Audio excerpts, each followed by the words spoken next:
चित्रमा देखिनुभएको व्यक्ति हुनुहुन्छ बारा जिल्ला गढल निवासी स्वर्गीय अमर बहादुर फौजदार। कलैया वा बारा जिल्ला मात्र नभई देशकै शिक्षा क्षेत्रमा उहाँको निकै ठूलो योगदान छ। कलैया स्थित सम्भवतः देशकै तेस्रो पुरानो र बारा जिल्लाको पहिलो विद्यालय श्री 3 चन्द्र मावि विक्रम सम्वत 1984 मा उहाँले नै स्थापना गर्नुभएको हो। आफ्नै घर गढलबाट खर काठ झिकाएर कलैया स्थित आफ्नो जग्गा हाल विद्यालय रहेको स्थल र सँगैको ऐलानी जग्गा मिलाएर खरले छाएको घरमा विद्यालय स्थापना गर्नुभएको थियो।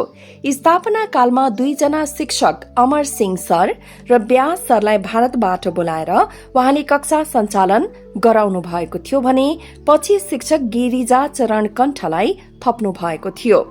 तत्कालीन राणाकालीन समयमा विद्यालय खोलेको भनी चन्द्र शमशेर समक्ष उजुरी परेपछि उहाँले मैले आफ्नो नाममा खोलेको होइन, हजुरकै नाममा विद्यालय खोलेको हो भनी भनेपछि मात्रै उहाँले विद्यालय सञ्चालन गर्न पाउनु भएको थियो।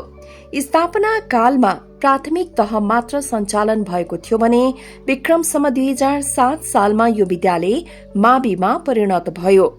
आफ्नो ज्यानकै जोखिम राखेरै भए पनि विद्यालय सञ्चालन गर्नुभएको स्वर्गीय अमर बहादुर फौजदार प्रति सम्मान व्यक्त गर्न र उहाँको योगदानको कदर गर्न विद्यालय परिसरमा उहाँको शालिग राख्न सरकारवालाहरूसँग आग्रह गर्न चाहन्छु, ताकि आउने पुस्ताले पनि उहाँको बारेमा थाहा पाउन सकुन्।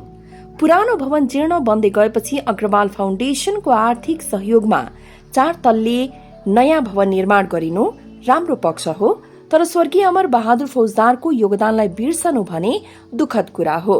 त्यसैले यो पोस्टलाई सक्दो धेरै भन्दा धेरै शेयर गर्नुहोस् है साथीहरू। अनि विद्यालय परिसरमा उहाँको शालिग राख्नलाई दबाव पनि सृजना गरौं। धन्यवाद।